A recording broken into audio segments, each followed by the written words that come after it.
An identity crisis can be many things. Losing your sense of purpose, a midlife crisis, returning to civilian life, or simply feeling like you don't belong. My life has been one ongoing identity crisis after another. I've started this podcast to help deal with my own demons and negative self-talk, and to ultimately and hopefully learn that I'm not alone, and that these thoughts and feelings aren't unique to me. So if this helps you too, then one by one we can come together, heal ourselves, and move forward with our goals and dreams with a sense of belief, happiness, and purpose.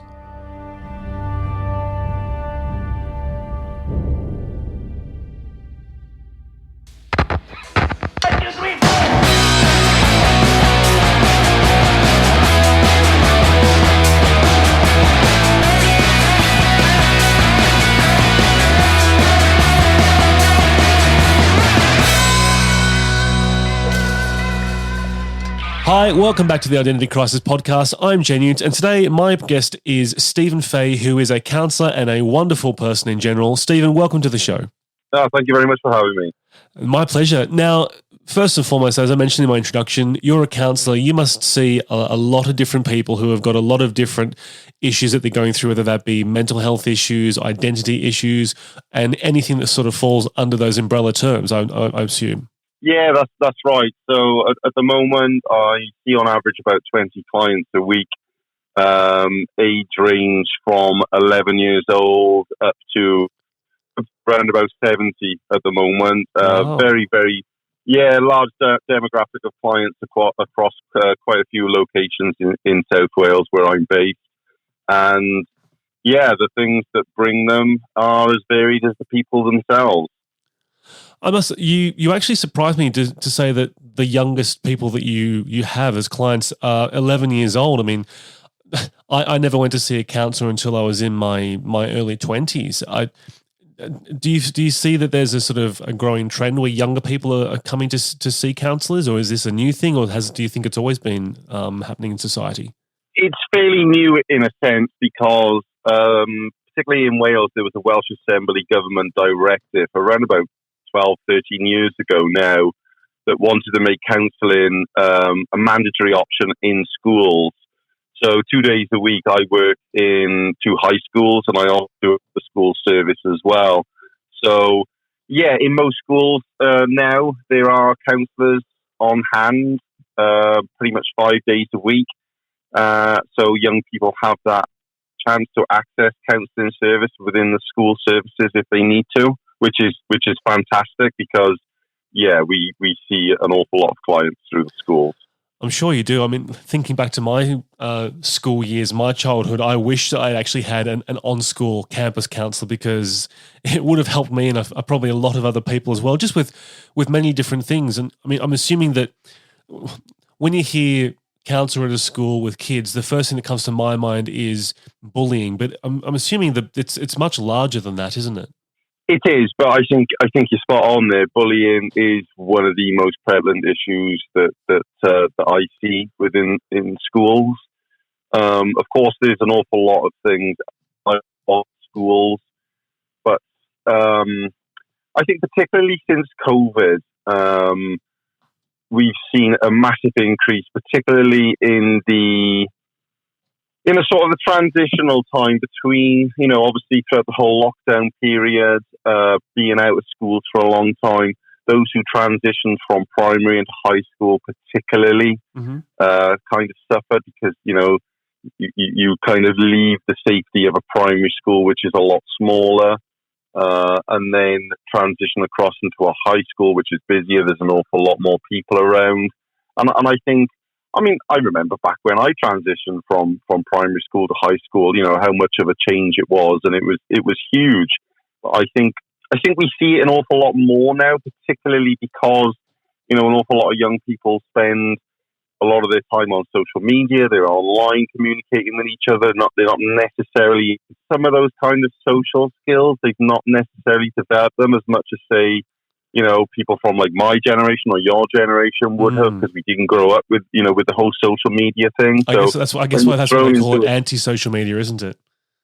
Yeah, definitely. When you're thrown into such a large environment, then and such a busy busy place, it can become very overwhelming, and particularly for people, who do have, autism, ADHD, ASD, or ADD, in those environments as well, where you have so much noise going on and so many people, it can be a difficult place. Absolutely. And look, I mean, from what I understand, there's been a lot of talk that I've heard of over the past few years about, there's lots of ADHD and autism, and even though you can't say Asperger's anymore because it falls under the autism umbrella, which is a little bit ridiculous. People are saying that it's more commonplace these days, but what I would argue, and I'd love to get your opinion on this, is I think that the numbers have always been there. It's just that now that the world is finally talking about it more and we're aware of mental health and identity issues and gender issues and so forth, I think that more people are happy to talk about it. So we feel that, this is a new thing that's sort of become a sort of epidemic on its own right. But in point of fact, I think that maybe it's always been there. It's just been hidden. Yeah, I'd agree with that. I think it's always been there. I see, within my other practices, I see, clients through a wide range of adult ages, people who've had diagnosis in their 40s, 50s, 60s, always knew that there was something, maybe slightly different about them, something that they might not, have understood, that have had the diagnoses now, because we have the ability to, I think like anything, like you said, gender identity issues, all sorts of things. It's always been there. It's just, we're more in tune to it now, which is better. I think people who sometimes were sadly almost written off many years ago. If I think when I grew up in the 80s, kids who would have been written off at that time, where if they'd had the support that they kind of needed and the diagnosis probably that they needed. And that's a difficult thing with diagnosis. I mean, sometimes it works extremely well. For other people, of course, there's still the stigma of a label that's attached, which they want to avoid. So it's still a double-edged sword. We talk about it a lot more, it's accepted an awful lot more, but the stigma still persists. I think, as it does around a lot of mental health. I think it does, and I think that half the reason for that is there's still a lot of people either of a generation or just grown up from parents of a certain generation where it's very much, this is your role, this is how you're meant to think and feel, don't say this, but you can say this, and you can't talk about that, but you can talk about that. I think there's still a lot of people who are in their 40s, 30s, 20s who have grown up with old school values, and that's why I think the transition to really accepting people for who they are and talking about mental health and being non-judgmental and understanding about it, I think that's why it's taking such a long time to sort of really transition properly into society. Yes, definitely, and I think that was a real sort of crucial point. You really hit the nail on the head there about that generational thing and those kind of values that have been imposed upon people, and not coming from a sort of a negative perspective, but almost things that we instill in people, to make things better for them, or instill a set of values. But it makes sense, because I do see clients, particularly males, in that 40, 50, 6-year-old age category, who feel that they are now at some sort of identity crisis for them, because they're almost at odds with the values that are being bestowed upon them. I feel like I should be the breadwinner. I feel like I should just suck it up. I feel like I'm a man. I should man up, which is contradictory to the feelings that they're actually feeling, which leads sometimes to almost a little bit of, well, how come I was never told this? How come I was never told for a man it's okay to cry? How come I've not been told for a man it's okay to feel feelings? Why can't I be a guy that hugs my kids, and tells them I love them every day? Why do I need to be the typical sort of, you'll get it now when dad gets home, kind of the person to be scared of? Yeah, this is sometimes where I see identity crises coming in, particularly in males, where they are struggling with that sense of identity, because they've had a good childhood, they've been told all these things, but then it doesn't necessarily resonate with who they are at this particular time in their life. I definitely agree with you. I definitely do. I mean, You made a very valid point before about people being more accepting, and we're sort of understanding more about diagnosis now, and it could be later in life. I mean, there was things that I learned about myself later in life. One of the things I think with me is it did take a little while for me to sort of accept. I mean, for example, I'm dyslexic. I've got a little bit of autism or Asperger's, but we can't use that word anymore. And, I sort of went through my identity crisis of denying it, then accepting it, and then going through the whole thing of, but I can't talk about it because I'm a man and people don't want to hear my problems. But then what I actually realized is the more that I opened up about it to some family and some friends and also organizations I was a part of, I actually found the complete opposite, where people were going, oh, well, that explains it. Because, for example, I was always saying to people, you can show me something in person, and I'm a very visual learner. If I'm hands-on, I can learn everything. But if you give me a book, I will struggle to understand the text. And if you say, read this and I'll give you an exam in a week, I would struggle to pass the exam. But if you gave me a practical, I'd blitz it. And it wasn't until later in life that I, as I said, I discovered the dyslexia and so forth. But what I found is by talking about it and dropping that whole male ego as such, that the world sort of embraced that as well as I embraced it. And as you say, a lot of men typically, not through our fault, it's just the way we were brought up by our parents and how they were brought up and so forth. Generationally, we are told, suck it up, this is how you're meant to be, and don't talk about it. Yeah, that's true. I'm glad to see that the narrative is now changing on those things, but it still does persist. The things that we don't necessarily want to hear. I mean, I still hear them on a daily basis. So we are kind of fighting against that. But yeah, I'm very similar to you in that sort of instance as well. I'm always a context-based learner, very visual-based. I didn't particularly do very well in school because I wasn't really interested in it at that time. I think all of the qualifications that I've gained have always been since I left school, and it was things I was interested in actually learning how to do. So, yeah, I mean, I think and that's part of a broader sort of conversation as well about the way that we kind of approach education. I mean, in the UK, we are heavily sort of exam-based. And the pressure that's put on young people in particular, if you don't do well at this, you're not going to do well in your whole life. And that's simply not true. So again, there's an awful lot of pressure that's put on people. And again, it's one of the other reasons why I do see, a lot of my younger clients in schools because of that sort of pressure that's put upon them to do well in exams and things like that. And, some people thrive in those environments, an awful lot of people don't. And it's not because they're not as academically gifted, it's because the parameters need to change and be different. Absolutely. And the other thing is the education system in certain ways has changed a lot as well. And an old friend of mine, he was actually my woodwork teacher at school.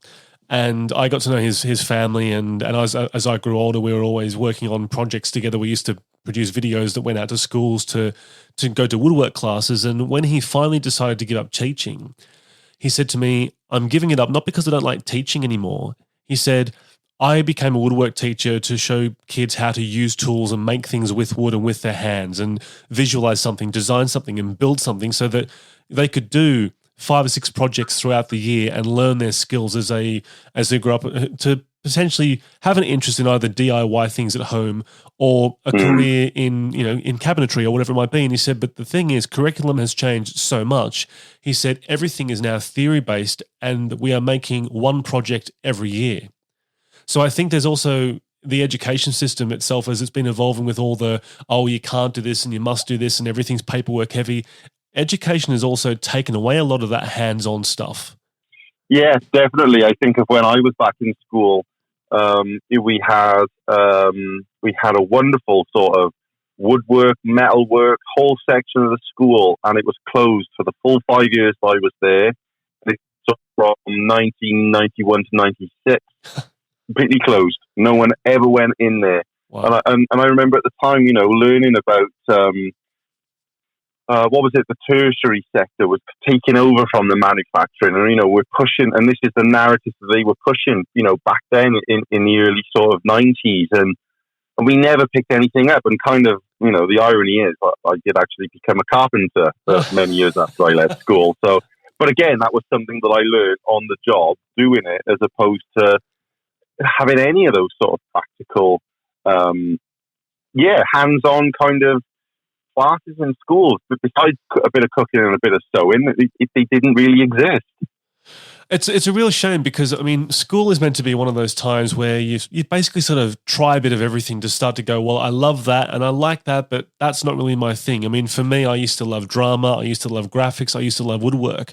I was lucky. I went to a school back in Australia where in year 7, you'd do metalwork, woodwork, textiles, home economics, cooking classes, all these different things. You had one of 4 languages to choose from that you could that you had to pick at least one, but there was all these things that you could do. And it's a real shame how, as you say, these days, a lot of that stuff doesn't exist. And there are schools out there now which are very academic based. And talking to a mutual friend of ours, Pete Waterman, he said to me that when you can physically build something, whether that be, a tabletop, or if you can, replace a plug in your circuit board, or if you can do something hands-on, there's not only that wonderful feeling of accomplishment, but when you're focusing your mind on creating something and building something, if there's any mental anguish that you're going through, whether that be bullying or perhaps you're grieving or you're depressed or whatever it might be, focusing your attention on physically creating something is a huge benefit to your mental health. And the fact that that's being taken away in the past, and I suppose to a certain degree still to this day, that's not good for mental health moving forward in society. No, it's not. It's not. And I think, creativity in particular is one of those things that really engages the mind, to be able to sort of, as you say, immerse yourself in something else. It can take you away. And I'll be honest, I think for me, some of the hardest clients that I do work with are those that don't or have never had a hobby. Because it's like, what is the balance in your life then if you don't have something, to sort of be able to leave the day-to-day behind and immerse yourself in something else, then it's difficult to sort of engage in that. And sometimes we start by, well, okay, find something that you might be interested in. This might be an opportunity to experiment and try some different things, to gain that balance. But and it's unfortunate, I think, because when you are at a time of crisis in your life, whether that is as a result of trauma related to anything, because trauma isn't necessarily defined by a particular act. It's how a person responds to something that causes the response. It tends to be those things, those creative things, those hobbies, interests that tend to fall by the wayside first. And it's always, it's difficult to sort of pick those things back up and get the enthusiasm for them. They usually do, and when you can, that's great. That shows that things are starting to improve for you. But creativity for me personally is something that I've always used as a balance for my mental health, and it's the perfect balance for my actual day job as well. So tell me, when someone says to you, or when you ask the question, what are your hobbies? And the answer comes back, I haven't got any. I'm sure the follow-up question is, well, either why not, or if you had one, what would it be? What are some of the excuses or reasons that some of these clients give to you as to why they haven't got a hobby? Well, I think sometimes when we explore it a little bit more, they may have been something that was there in the past. And again, I think it depends on where they are at the present. I mean, if they are in a particularly difficult time in their life, for whatever reason, as I said, it tends to be those hobbies, interests, they're the first things to sort of fall away. And most of us, then use a maladaptive type coping strategy. So instead of going out and playing golf with my friends, I'll go to the bar and I'll drink instead. I mean, it's the negative kind of things that kind of come in to sort of to help sort of navigate the way that we're feeling at the moment. So for a lot of people, there usually is something. There's something that they've enjoyed in the past, and that's stopped for whatever reason. Kids have come along. I'm just too busy. I don't have the time. Finances is always a big one. But for a small group of people, then there is. I've never had a hobby or an interest. Whether that's not even sort of, I don't know, being into some type of sports or something. It's just not something they have. And for me personally, because I am such a creative person, and of course, it's not about me as a counselor, it's about the person that's sat in front of me. I do find sometimes they can be the most difficult people to work with in a sense, because I feel like everything is on a very finite balance. If you don't have something to sort of immerse yourself in, something to remove yourself from the day, then you're probably in an area where you'll quite easily be tipped from the positive into the negative because you don't have that sort of balance, I guess. I mean, it's almost like a work-life balance, I guess we could call it. Absolutely. Absolutely. So on the subject of hobbies, you said that you're very creative. Talk to me about your hobby. So my main hobby is I've been into railway modelling since I was a kid. It's something that I picked up from my dad. He was very much into it. I was kind of brought up. My maternal granddad worked on the railways as well, so he was very influential to me. And it's been a hobby all of my life. I think it dropped out for a few years in my teens. I got more interested in aeroplanes and females, but it never it never left me. It's always there. In fact, when I had my first house with my ex-wife, I mean, the spare room became the hobby room long before it became my daughter's bedroom. It's something that's kind of sustained me for a long time, and I'm kind of in a very privileged position now where I make things on commission for other people. So it's almost become, it's because, I do get paid for it, so it's become like a second job. And for me, in what I do, because I see clients 4 days a week, and then I have a day a week doing the modeling stuff. For me, it's that perfect sort of antidote. It's a good break from that. I mean, I take a lot of stuff on board because I see about 20 odd clients a week. So it's a place for me to sort of immerse myself in a little miniature world that I get to create. And it's particularly from a counselling perspective. I mean, when I was doing my feet a few years ago, and I remember talking to a few of my tutors and a few peers at the different placements I was working in, and one thing I kept hearing, the recurring thing was, counsellor burnout. We get our qualification, we go into it full time, and within a few years, people are really kind of, a lot of counsellors do start to struggle because, whilst we see a lot of positive, of course, most of our work is based around negative experiences. So I think it was important for me because I really found my passion in this particular job, and it was something that I didn't want to happen. So it was around about the time that the sort of modelling business was actually starting to pick up.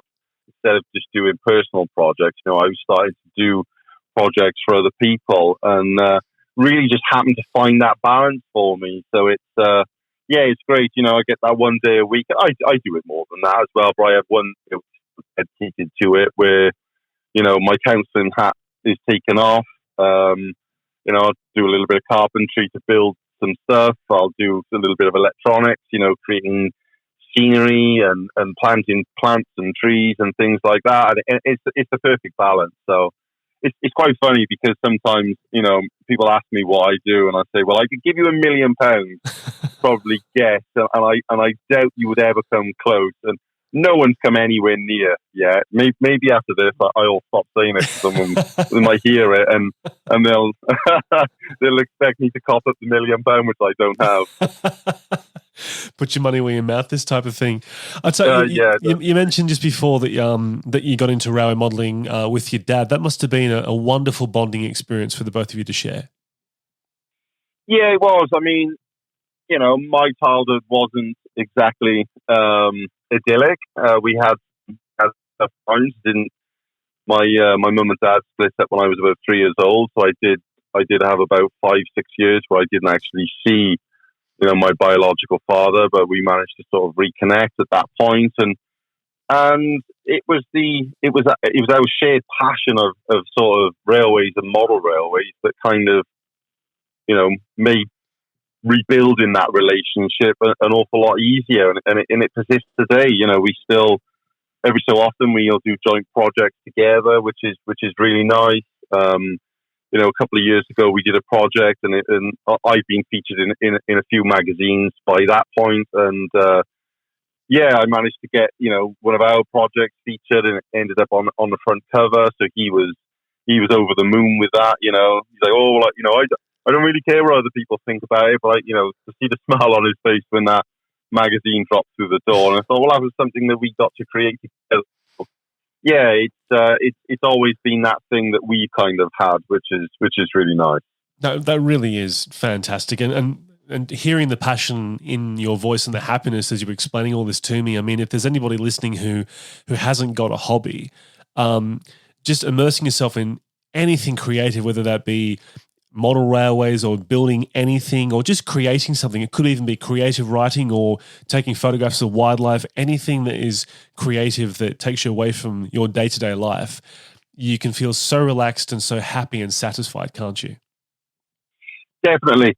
I think back a couple of years ago, there were still COVID restrictions going on, and I'm a member of a model railway organisation, and I approached them about writing an article in a magazine, and it was a project that I had done over lockdown.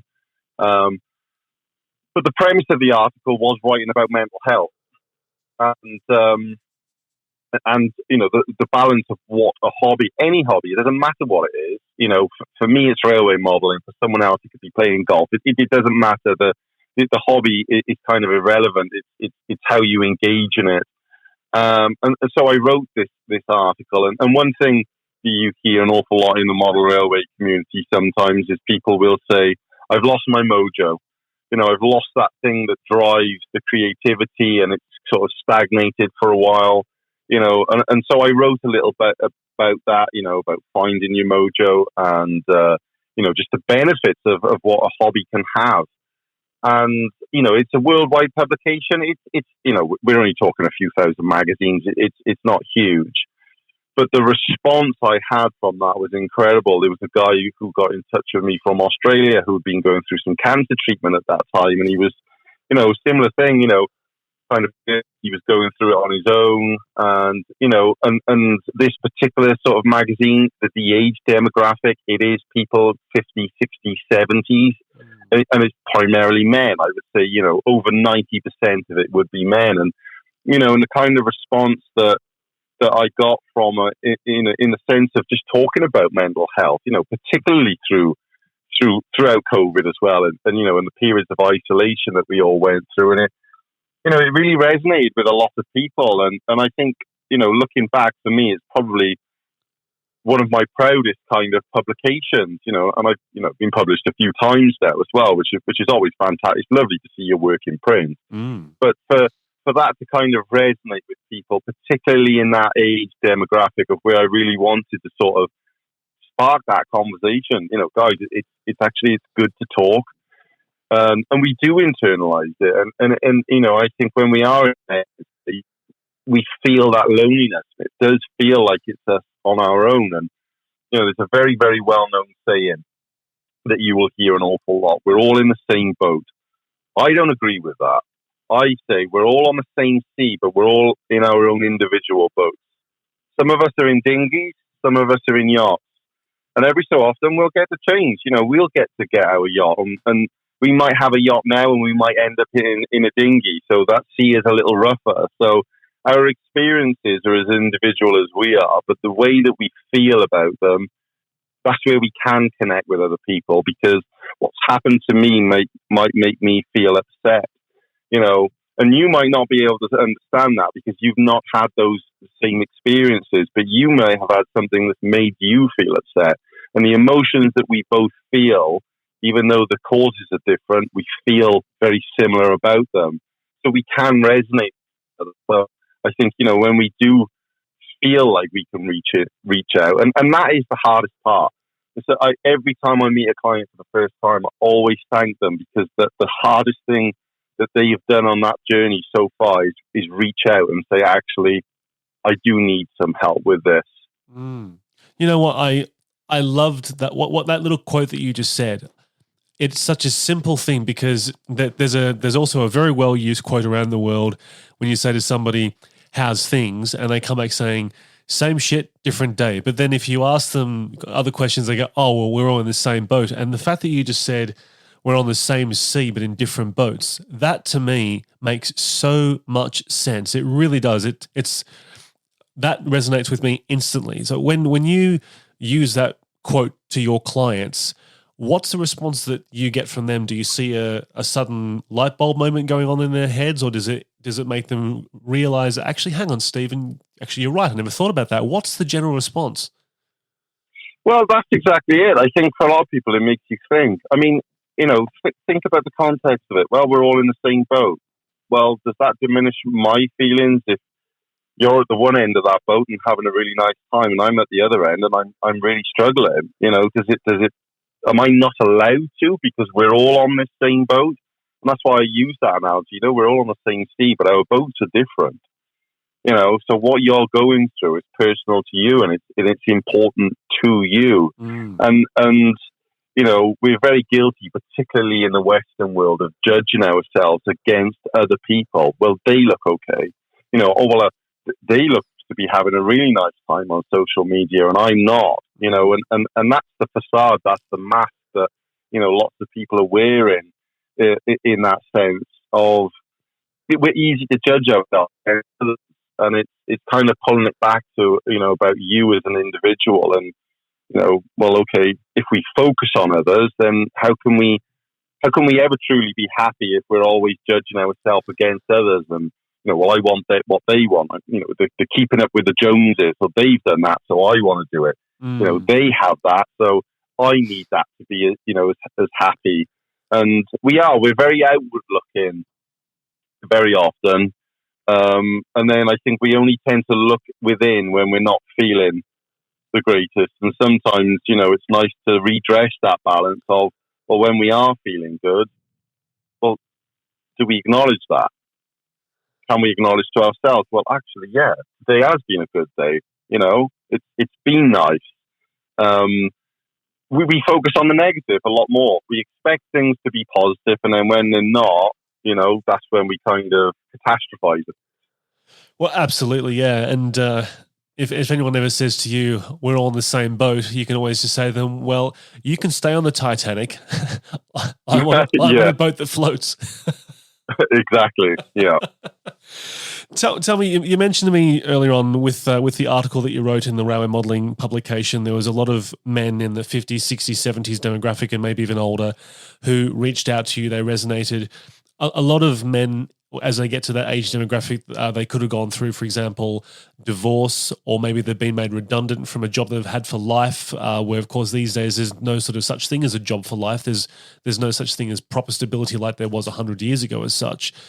How do you find men of that demographic are dealing with this sort of identity of, well, I'm getting divorced, or I am divorced, and what's my life going to be like, or I'm being made redundant, or I'm retiring soon, what do I do with my life? How do you find that men tackle a situation mentally like that? I think it's as varied as the people that I see, but I do see, certain characteristics that sort of resonate particularly, we talk about identity crisis, and I think an identity crisis, it again, is as varied as the person that's kind of experiencing it. I think of clients, both male and female, that I've worked with that have, retired, and they've gone through, or at that time, we're going through a grieving process, because grief isn't always linked to a death. It's the loss of anything.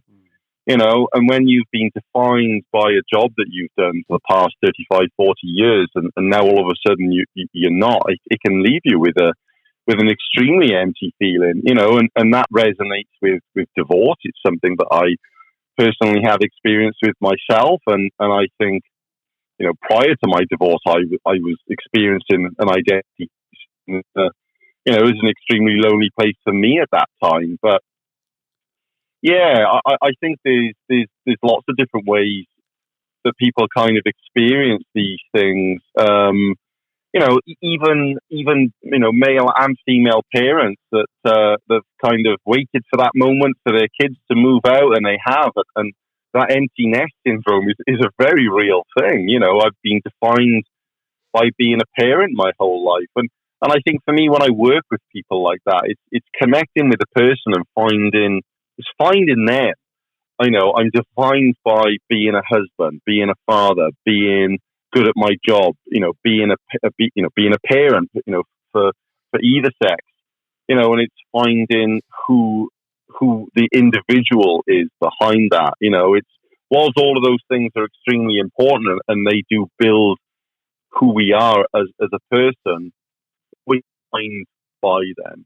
I think there's more to each individual than what we do for a living, or what our relationship status is, or how many kids that we have if we have them. And it's easy to get lost in that, and I think about some of the female clients I've worked with who are kind of defined by being a mother, being the person who wants to stay at home with their kids and then feels guilty for wanting to go back to work, and say it's those societal implications that are placed upon them to be at home and to be a mum, and to and then they feel guilty and feel at odds because actually I'm more than that. So does that make me a bad person because I want to be more than just a mum?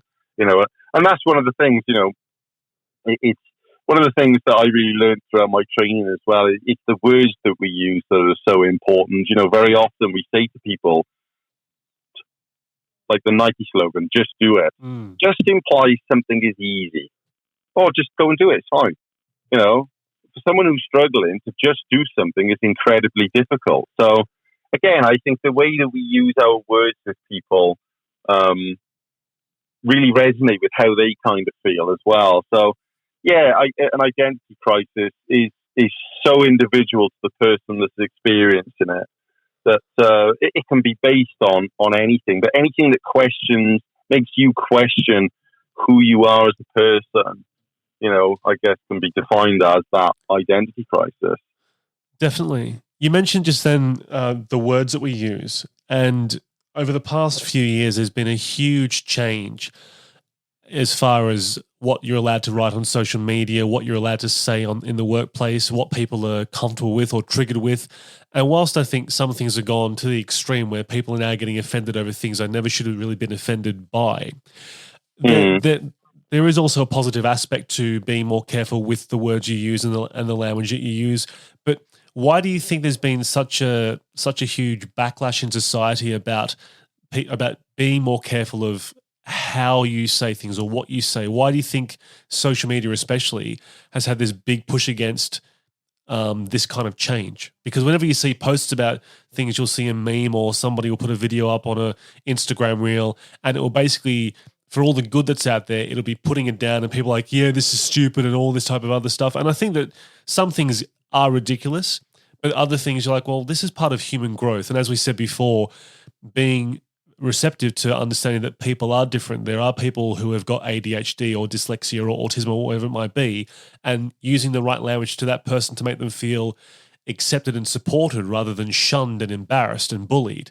Why do you think there's such a backlash in society still of being careful with language? Well, it's a really good question, and I think there's no I don't think there's a defining answer to that in the sense of, I think a lot of it is political in a sense. You hear phrases thrown around like the liberal left. I remember someone saying to me not that long ago, because I was working for a charity at that time and I was doing some voluntary work. You're a do-gooder. And I thought, well, isn't doing good a good thing? But it's almost a slur now. It's almost gone the other way in the sense of, if you're a do-gooder, then, well, I don't know, you're a bit of a busybody or some strange thing like that. But yeah, I think people almost find that behind a keyboard that they can say what they want and there's no ramifications for it. Yeah. I like, let's go back to sort of some of the model railway stuff that, some of the sort of sites that I'm on social media in particular, and you'll have someone who will ask a question. And, for me, because I work with a lot of younger people as well who are on that various part of the autistic spectrum, they've asked a genuine question, but maybe their grammar is out. And some people will come back and they'll forget the question and they will just jump in on the bad grammar, and you think, well, what's that person actually thinking now? They've asked a genuine question and someone has just jumped in and sort of lambasted them because, they've got a few of their words sort of muddled up. And I guess what a lot of people do is they project their thoughts, they project their sort of ideology on someone else and expect someone else to sort of meet their criteria instead of looking at maybe what the other person's background is. And I think that's what a lot of it comes down to. It's, humans project an awful lot. We live in our own little boxes, our own little world, and we want everyone else to come in and fit into our space. Yeah. So we project our ideology onto them. And I think in social media, I think it was designed to be a force for good. There's a whole host of negativity that really does come with it now, though. There definitely is. One of the things that I've noticed, especially since all the COVID lockdowns for the past few years, somebody described it to me as social media is now, negativity is the default setting of any response. So you could put up a post or a photograph or a video or anything, and people will talk about what they think about it in a negative way, rather than saying, hey, I really enjoyed that, or I love the way that you've taken the picture, or, oh, look, that was really creative. They'll just default to, well, I wouldn't have done it that way, and I don't like the color balance, and why'd you put that one there instead, rather than appreciating that somebody has created something or whatever and shared it with the world. Exactly. And that's because I think an awful lot of people live in a negative headspace. And they project that out onto other people. You think that person, if someone was probably having a real great day and they've seen that post, either they're likely just to not say anything at all. They might hit like or something like that. Maybe if they're not having a very great day for whatever reason. And it's, I think the thing is, and this is the other thing as well, it's how we perceive criticism. Yes. And that's the difficult thing for a lot of people. And I think it's a bit like text messages. You can text someone and you can read 3 different voices and you can take 3 completely different meanings from it because you don't have the context. You can't hear the voice behind it, and the part of the brain that deals with taking on board criticism is also the same part of the brain that kind of deals with taking advice on board. That's why a lot of people struggle with people giving advice, because we almost negatively think, oh, well, they're criticizing us for us instead of maybe giving us some constructive feedback. But there's a big difference between constructive feedback and people just kind of nitpicking. And again, I think that's because they want you to fit into their box. They're projecting their expectations onto you instead of seeing this as something that you've done for you and you've been brave enough to share it. Yeah, and I guess this sort of comes down to that, same boat analogy, isn't it? It's like, you need to fit in my box, you need to fit in my boat. It is interesting, as you say, we project a lot, but we also expect everybody to, understand our thoughts, our feelings, and everything. There's a lot of give but not take as such. Yeah, definitely. So I do quite a lot of work with families. I also do a lot of relationship type counselling as well. And I've seen a very interesting quote the other day, which I've actually used quite a lot recently. And like, when we grow up, we grow up in a box. And then as we sort of leave home and, we kind of look for a partner, we have this ideological version in our head of, this is our box and we're at the center of it. And, we take some of the positive stuff that we've experienced growing up, and we also pull some of the negative stuff through as well. I mean, we just kind of do. And that's maybe some of our unmet needs that we'll project onto other people, particularly in relationships.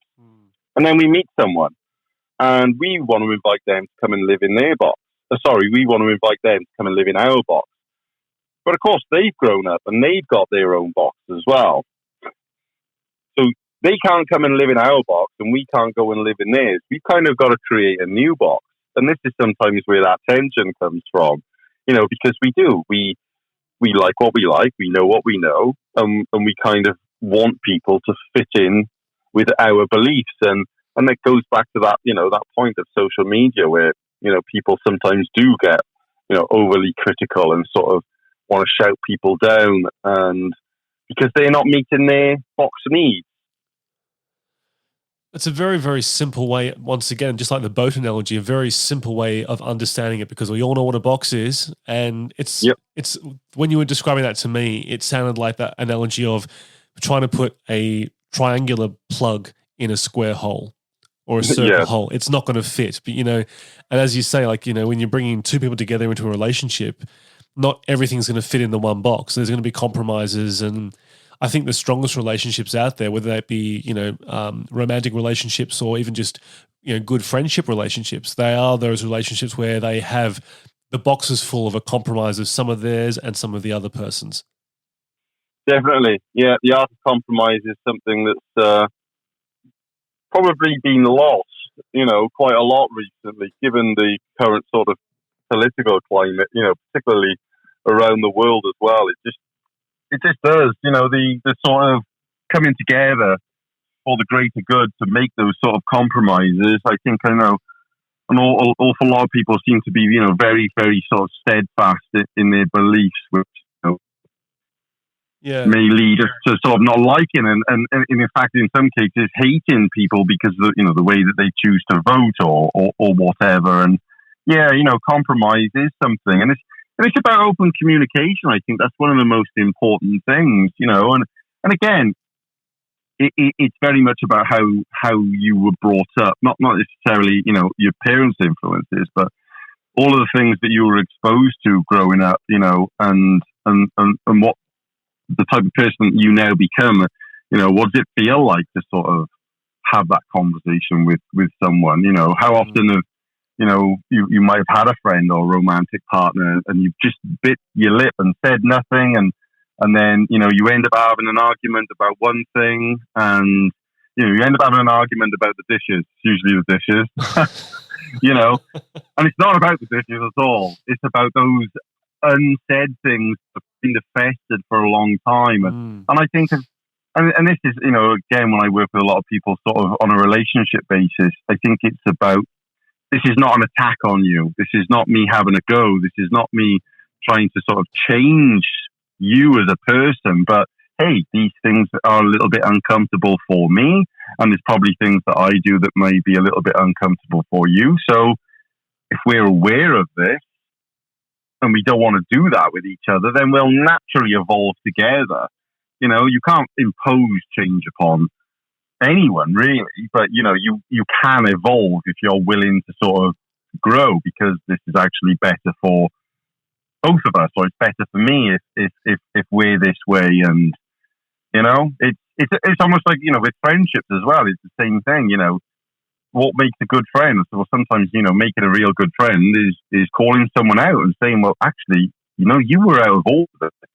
I'm still your mate and I've got your back, but it's only right for me to say that actually, in that instance, you was in the wrong. Whereas, some people find it really difficult to do that.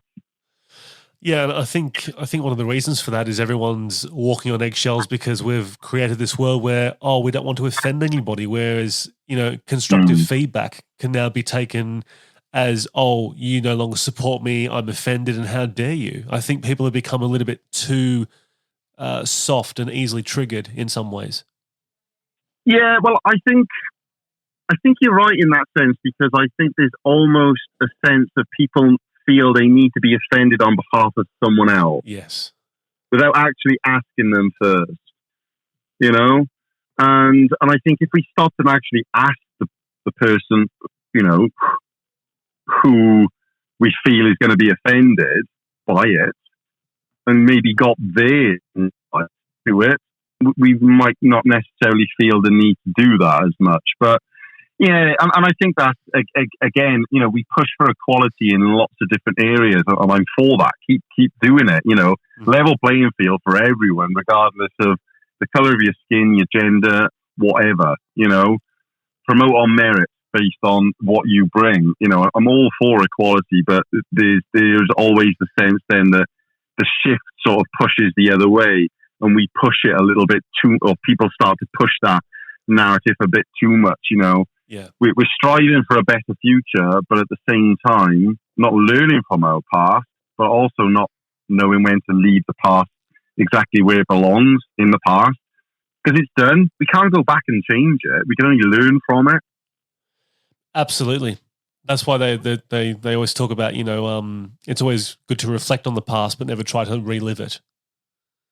Yeah, it's, and again, when I'm, sort of dealing with clients, and there's lots of different modalities to counseling and things. And, I always like to get the background from my clients, regardless of who they are and what the issue is that might have brought them to counseling at the moment. To gain an insight into their past is invaluable to me, because I learn so much about how they deal with the present. We think about, depression is of the past, anxiety is of the future. I can worry about things that have not even happened yet and overlook the sort of the present, the here and now, the only place where I can actually affect the change. And yeah, when we reflect, and dwell on the past too much, we can create problems with that. And as we said then, with people getting offended based on historical things about how that person might perceive the present, may not have experienced those things in the past is very different to.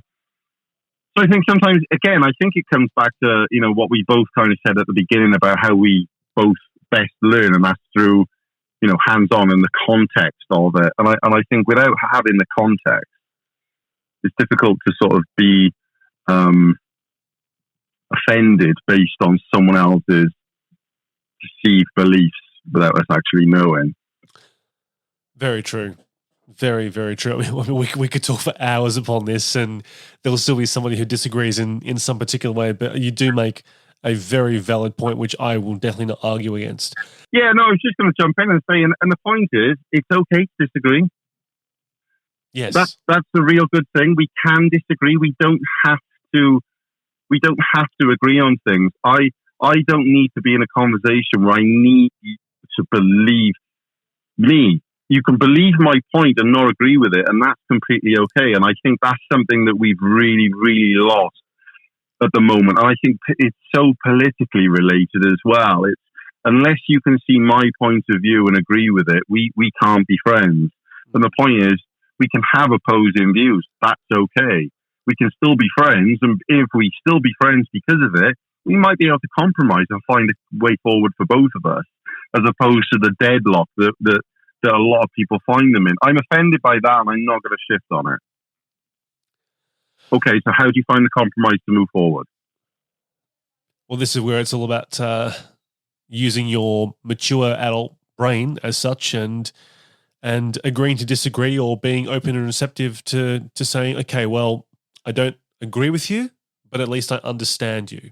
Or I will endeavor to understand you rather than attack you for not understanding you. Yeah. And something you just said then about using your mature adult brain, and that is something that's really kind of important to the context. And it's one of the reasons why I like to get the background of my clients, because something that potentially could be triggering for them is something that's happened in their childhood. So it's their child brain that's coming forward and that's responding to that, not the mature adult side. So very often it's how do we bring those two back together so we can respond to that situation differently.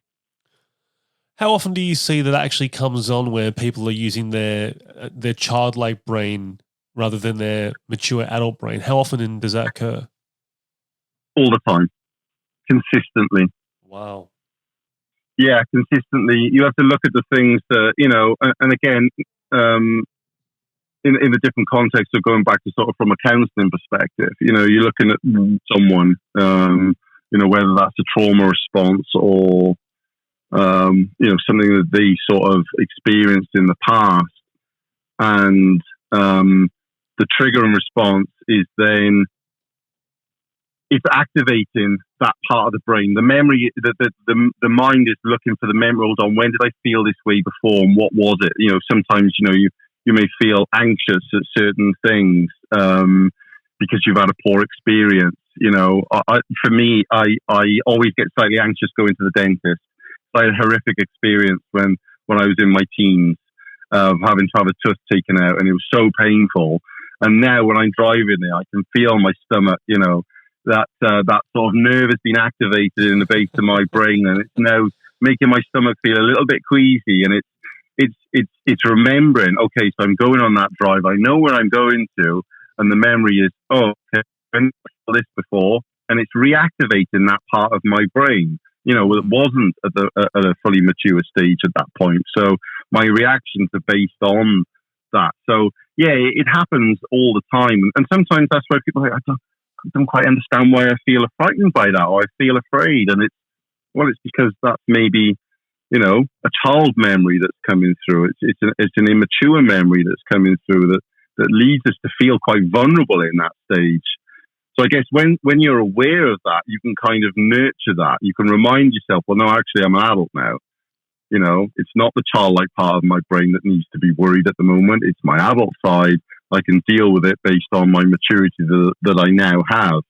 But unless you've sort of been taught how to do that, or it's actually been explained to you so you can understand it, it can be very, very frightening. Do you know what? The thing that just came to my mind when you were talking about the dentist and the experience you had when you were younger, it made me think to myself that anything that we are sort of triggered by through depression or anxiety, whatever it might be, many years after the first initial thing that gave us that kind of insecurity or fear, it basically is its own form of PTSD, isn't it? Very much so. Yeah. I mean, PTSD is a particular diagnosis. I mean, PTS is not quite as severe, but of course the way that we respond to it is the same. It just tends to be over a shorter term. But it is in that sense, and sometimes I was doing some family work quite recently with a client of mine who does actually have a PTSD diagnosis, and they're now in their late teens. And when they get triggered, their response is very much of the traumatic event that happened to them many, many years prior. So some of the work that we was doing with them was, okay, how do we address that at the time? What sort of things are we saying? Because the event that's just happened now in the present to trigger it is not the response that that person is dealing with. Their memory is taking them back to that traumatic event. They're now re-experiencing that as it was then, not in the present. So it's something that we do have to be aware of. And that is an extreme case of someone that does have a PTSD diagnosis. But if you think about lots of anxieties in life, what made me a people pleaser? What made me a perfectionist? What are the certain things that make me slightly uncomfortable? Phobias, fears. What am I frightened of? What happened at that time? Why am I still afraid of a spider now when one run across my bedroom floor when I was 3 years old? Because it's those fear instincts that were triggered at that point, that when I see one now, it's that memory that comes back, and it makes you feel frightened and vulnerable. And again, I think, a lot of people don't necessarily realize that when they experience different things, whatever it is that may be, triggering for you, whether it's a frightening memory, whether it's the way that we kind of deal with certain things in life, am I quite passive and quiet because I had a very, very dominant, parental figure or a teacher that frightened the life out of me when I was younger. So now I'm a bit scared to put my hand up because I'm afraid to get that same response. It's not the logical adult that's dealing with it at the time. It's the memory of the past that is still prevalent and that's drawn upon, and the feelings that then come back with it. And for some people, that can actually be quite crippling. Yeah, absolutely. Absolutely. Do you think that that's also where things like imposter syndrome can come into somebody's life? Most definitely. Yeah, imposter syndrome is something that I do see an awful lot, and it's usually within people who are a lot of instances, doing really well for themselves, but maybe they were told at a younger age that they would amount to nothing. Maybe they were told by teachers or by caregivers, and unfortunately, I do see this in a sense of people with dyslexia, people with ADD, people with ADHD, autism, sometimes, I've actually seen it as well, which is really sad, people who were told that they were stupid because of those things. And then, later in life, they do actually succeed and they do well. And they have that sense of imposter syndrome because they still have that voice in the back of their head that, someone who wouldn't amount to anything when they were younger.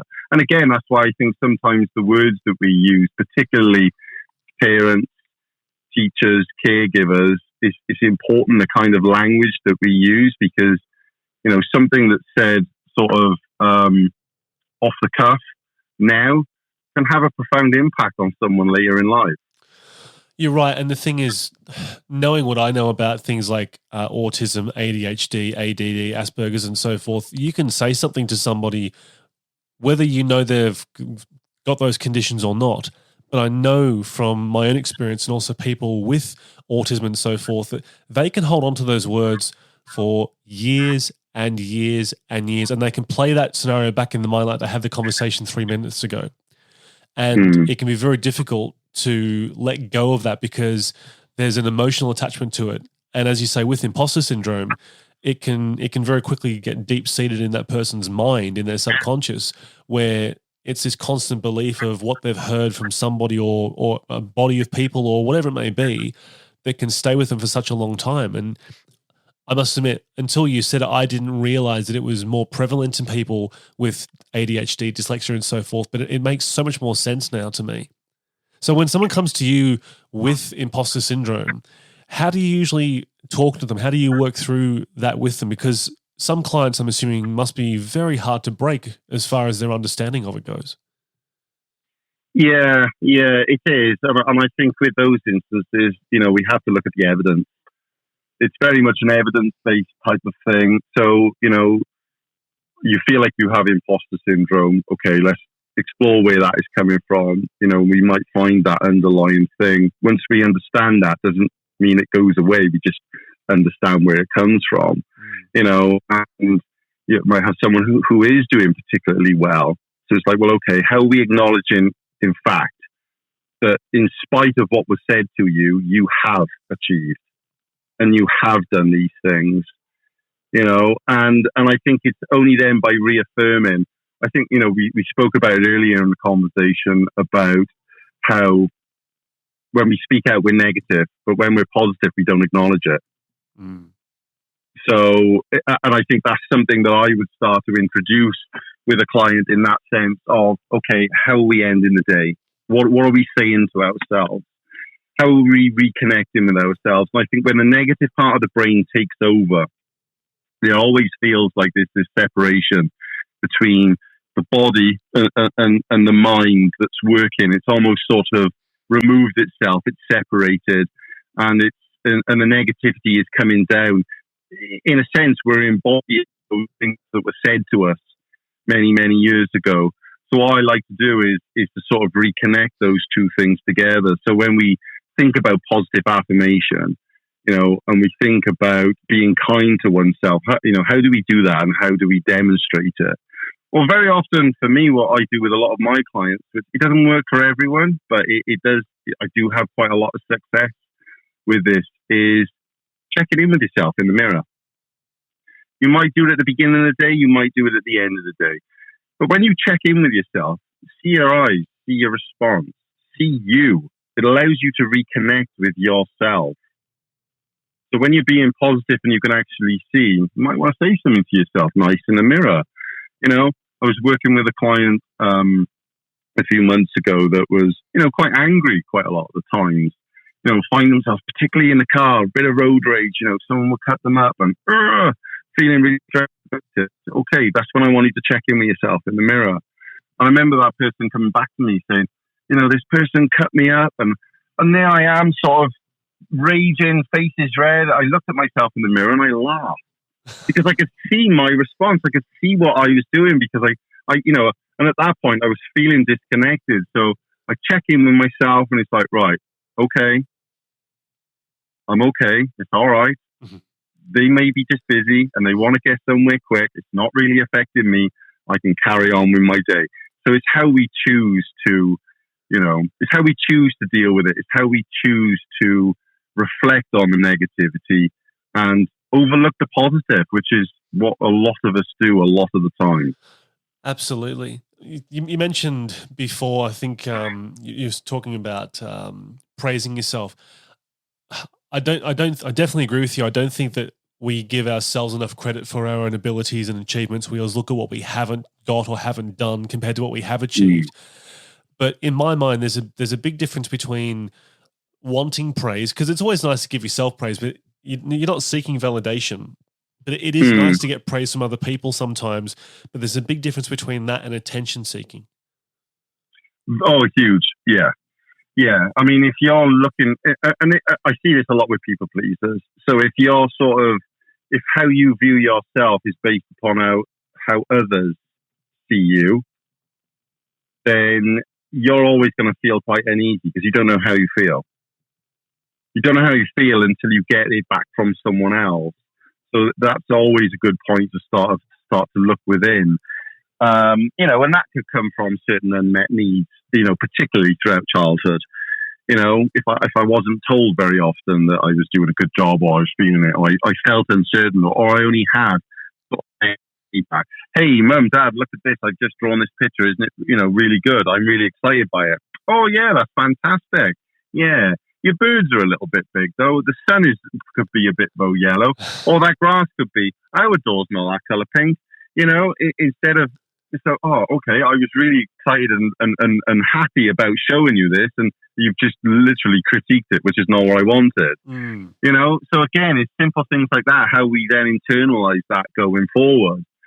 So yeah, self-praise, it's difficult for a lot of people because like, oh, that's big-headed. Well, no, it's not. It's not. I'm not being self-centered. I'm remembering to focus on some of the positive things that happen because all too easy we focus on the negative, and when that negative part of the brain takes over, it's very reluctant to sort of hand the steering wheel over to someone else. Yeah, definitely. Do you think that humans need more praise in their lives than they potentially get from society? Yeah, I think society, particularly Western society. I mean, if we look at sort of other areas of the world where it's still sort of I think if you look at different parts of Africa in particular, different parts of the sort of Southeast Asia, those sort of places, they don't necessarily tend to have the same level of mental health issues that we do in the Western world. I think because we are bombarded with negativity. I mean, if you look at our press in particular and our news, oh yes, it's constantly negative. So we're used to living in that space. The British in particular, I mean, we love a whinge. We love a whinge about the weather. We love a whinge about all things. And it's almost imposed in us, Yeah, we're really happy. Americans love drama. Yeah, we're really happy to stand in a queue and walk beside anyone who goes in front of us. But at the same time, it's like where we find our common ground in being negative, whereas, oh, that person's a bit too positive. It's a bit over the top, and it's a bit like, well, maybe we need to embrace that a little bit more, embrace the frivolity, and yeah, it's funny. I mean, I was working with a client a while ago, and in a very negative headspace, and it was a simple little thing that we kind of did at that time. And this particular client had been away on holiday. He'd been away down in the southwest actually, and he'd had a lovely time.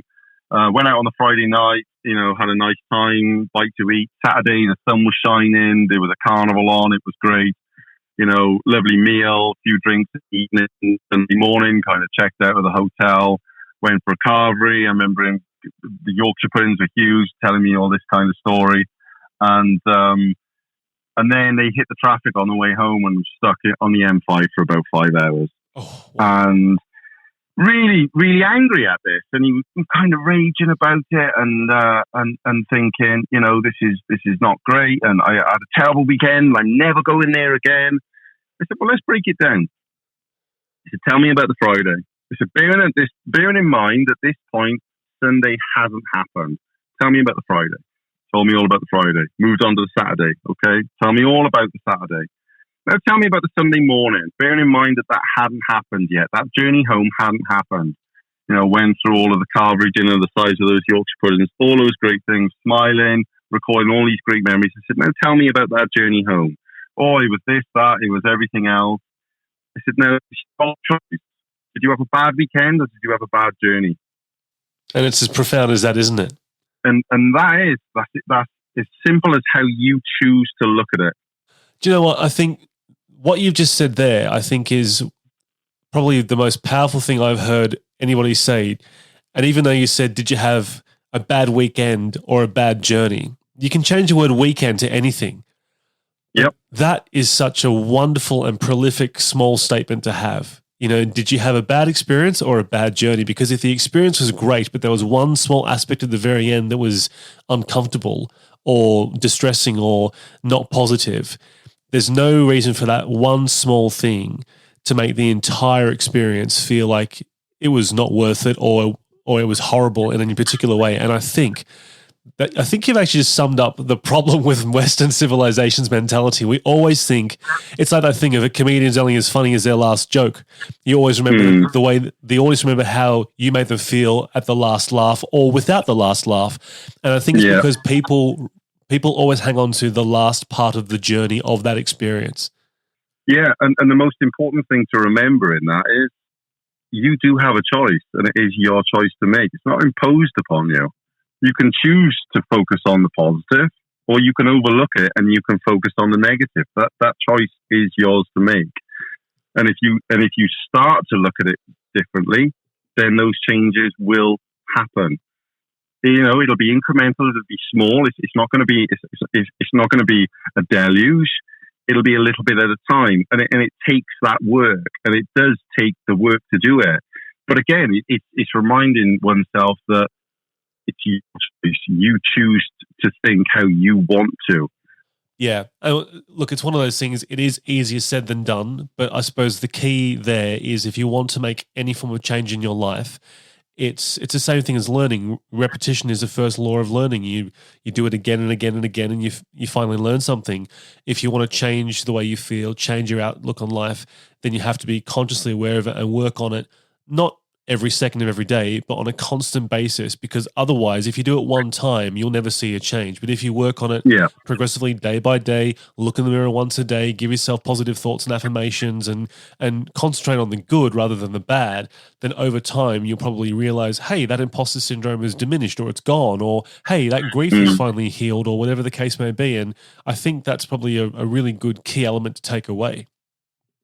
Yeah, definitely. Because no one really wants to live in that negative space. What is to be in that negative space? What is the vulnerability? Am I worried if I'm too happy it might get taken away from me? In a sense, do I have abandonment issues be based around that? So I'm always sort of cautious about it. But I think, when we can embrace the vulnerability, we allow the good in as well. So it is, I don't want to feel negative. Okay, so this is where we have to put the work in to make those changes. So actually, I do start to feel better. I am smiling more. When I recall that journey, I'm focusing on about all of the good things that I had and not the thing that ruined everything, because, well, it didn't, did it? You're allowing it to ruin it because that's where you want your focus to be. And I know that's quite simplistic in a sense, because I'll be honest, obviously, I've changed venues, sexes. When I've talked about my clients, I have mixed, so I sort of, I've changed things around to protect sort of confidentiality, and it's that story, I've kind of added things to it as well, just to kind of make those points. But it's important that, we have a choice on how we want to view things. And sometimes I think people forget that. They most certainly do. So I'll tell you what, Stephen, wrapping this conversation up, just give me some good advice, or give our listeners some good advice of if somebody has actually taken the time to speak out to somebody, anybody, what's some of the best things they can do to start their journey of healing if they're going through an identity crisis or some heavy mental health issues? I think reaching out, finding that support, whether it's a talking group, they seem to be getting quite popular now. I think peer-based support is fantastic in a sense of realizing that, reaching out to a therapist if you feel that that's something that's good for you. I guess embracing that vulnerability. I think sometimes a lot of people are sort of slightly cautious in the sense of reaching out to sort of very close friends and family, particularly family, in the sense of feeling like they're letting other people down, not quite sure how it's going to be perceived by others. But I think it's an incredibly brave thing to reach out and say, hey, I am actually struggling at the moment. And that is probably the hardest part of that journey. And sometimes it's also admitting to oneself that, you know what, I can't do this on my own, and it is okay to reach out, because it does feel like an incredibly lonely place to be, and it is. I'm not taking that away from anyone. And each individual's journey is very different, but in many instances, you're not on your own. There are lots of other people who are feeling similar sort of feelings to what you're going through, but for very, very different reasons. And again, that's why I think a lot of the times some of the peer-based support is incredible in those sorts of things, because it's a chance to be heard by other people. And that's probably the most important thing. If someone reaches out to you as well and says that they're struggling, don't think that you have to have the answers, because you don't, but listen to what the person is saying. If they go away from that feeling heard and slightly understood, they will probably feel a little bit better for it.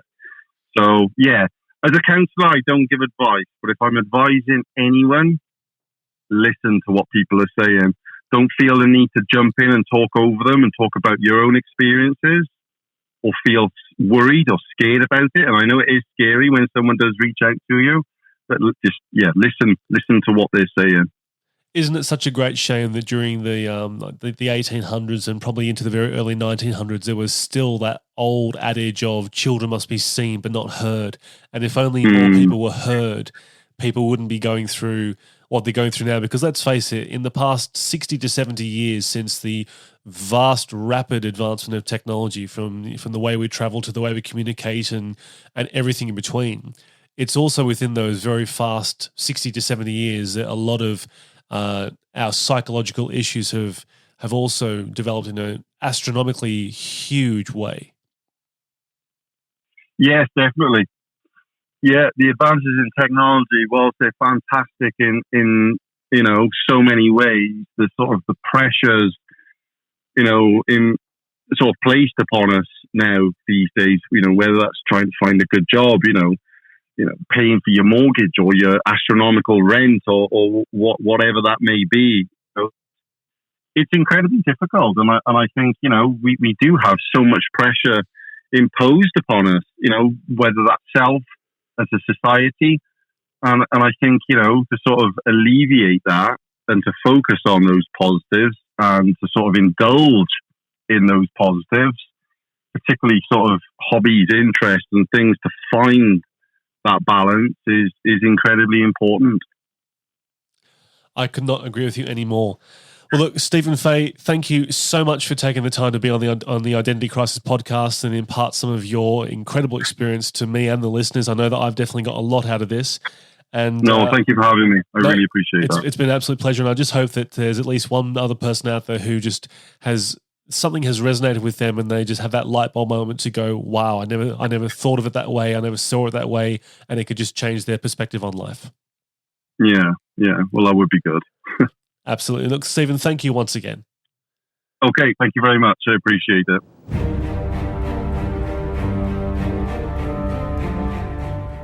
Thank you for listening to this episode. And remember, it's only an identity crisis if you choose to make it one. It's okay to not be okay. So speak up and talk to someone, or be the one that someone can turn to in their time of need. Don't forget to follow this podcast wherever you're listening, and if you're interested in being a guest on the show, send me an email at jnewtzcomedy@gmail.com. I'm JNewtz, and I'll see you next time.